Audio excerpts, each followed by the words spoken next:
président du plateforme Force du Changement. Il s'agit bien de Monsieur Noël Tchani Diavita. C'est avec lui qu'on a vraiment l'honneur de parler tout autour de l'actualité de notre pays. Très chers amis de Congo Impact News, bonjour.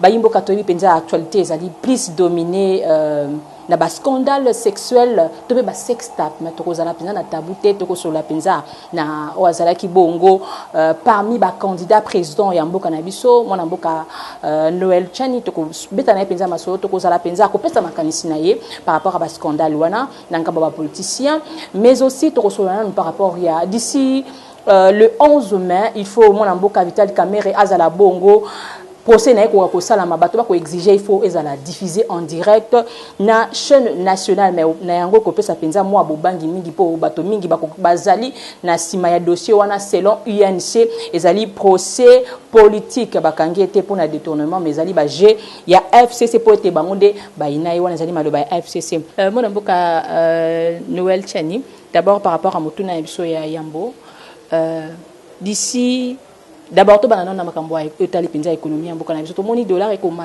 de jour au lendemain. Tout le monde a dollar, tout le monde a commis les lots à 19 000 et tant que moi le peuple politicien, ma sinon les années par rapport il y a taux de change comme chaque jour. Oui, dollar et zoko s'est déprécié chaque jour pour plusieurs raisons. La première raison c'est que l'économie en Mboka est très mal gérée. Très mal géré, nous savons que nous ne respectons pas la discipline budgétaire qu'il faut au niveau donc du gouvernement. Vous avez entendu que le gouvernement avait prévu en ce moment ici, au mois de mai, à la fin du mois d'avril 2020, le gouvernement avait prévu d'avoir un excédent budgétaire de 34 milliards de francs congolais. C'est ça qu'on avait prévu. Mais la réalité, c'est qu'on a réalisé, c'est quoi ? 620 milliards de francs congolais de déficit. Ça veut dire qu'on a dépensé trop d'argent par rapport à ce qu'on avait dans la caisse.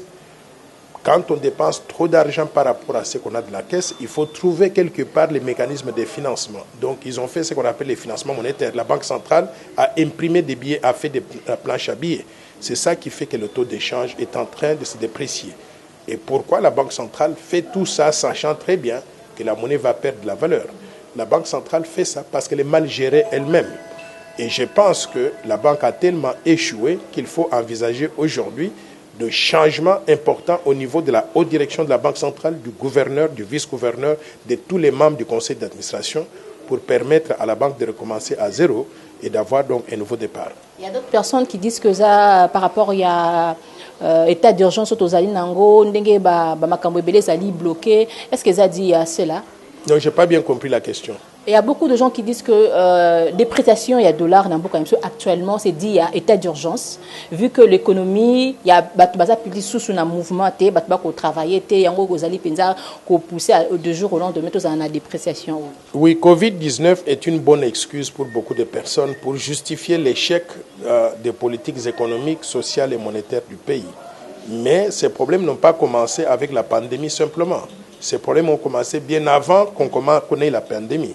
Rappelez-vous que le franc congolais était introduit en 1998 au taux de 1 dollar égal à 1,3 francs congolais. Avant la pandémie, le taux d'échange était de 1 dollar égal à 1650 francs congolais. La dépréciation monétaire était déjà de près de 150 000%. Donc ce problème ne date pas d'aujourd'hui. C'est un problème qui a commencé avant, qui s'est amplifié avec la pandémie. Il est temps que nous, Congolais, on recherche des vraies solutions aux vrais problèmes du pays plutôt que de pouvoir trouver des échappatoires. Mais étant un de cadre ou responsable de plateforme, que direz-vous afin que cette situation puisse se standardiser? Je dirais qu'il ne faut pas qu'on fasse des choses comme on a toujours fait. On a toujours eu des petits programmes pour soi-disant stabiliser la monnaie, stabiliser l'économie. Ces programmes-là préparés donc de toute urgence et d'ailleurs dictés par la Banque mondiale et le Fonds monétaire. Et je crois que ces méthodes-là ont montré leurs limites parce que notre pays ne fait que se sous-développer davantage. Moi, je veux qu'on ait une approche différente, qu'on ait une véritable vision du développement à moyen et à long terme.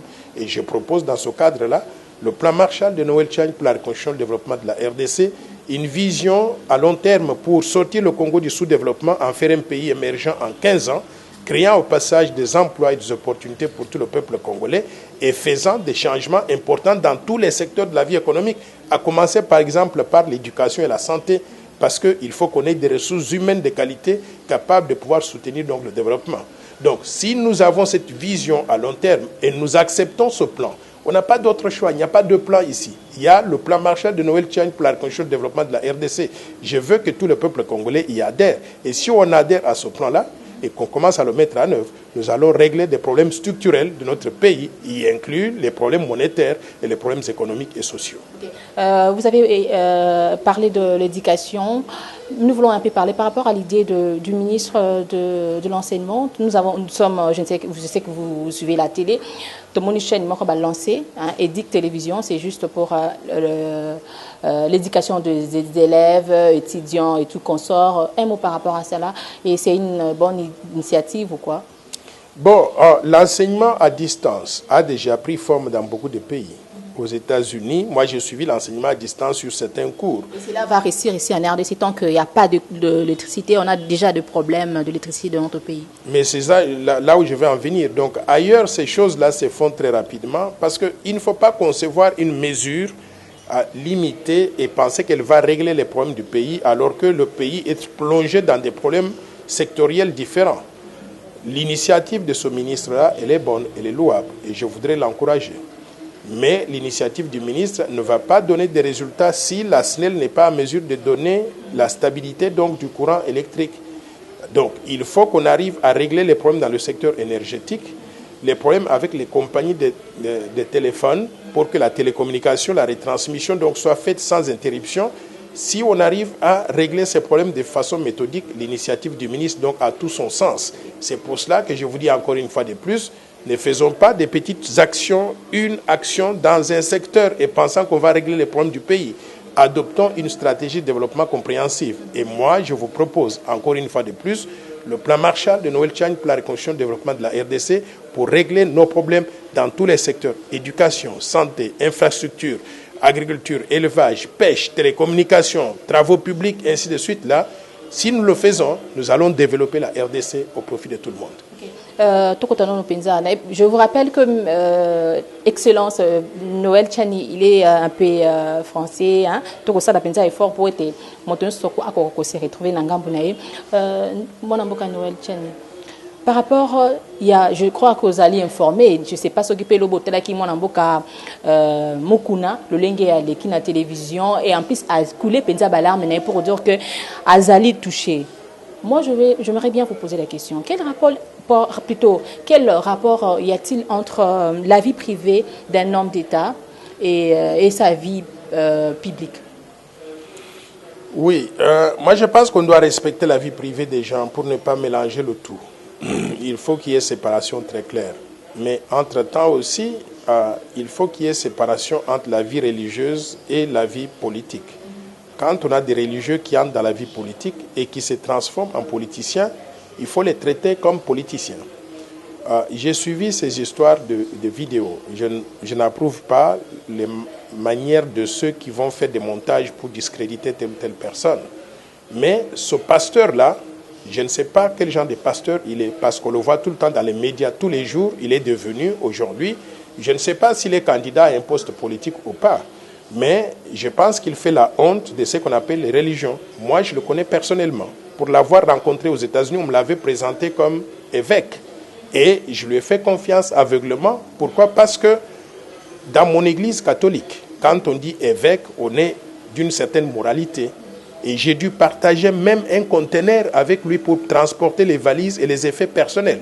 Quand ces effets sont arrivés ici, le conteneur était mis à son nom. Jusqu'aujourd'hui, là, je suis en train de courir derrière pour avoir donc les choses qui étaient envoyées il y a 2 ans, il y a 3 ans. Clairement, là. Non, je ne vais pas aller dans les détails, je ne veux pas que ça devienne une histoire personnelle. Mais je sais que ce monsieur-là, ce n'est pas un bon pasteur, parce qu'il utilise l'Église pour faire des dégâts à notre société et il faut le traiter comme tel. Et je ne veux pas entrer donc dans leurs affaires. Je considère simplement qu'il n'est pas crédible.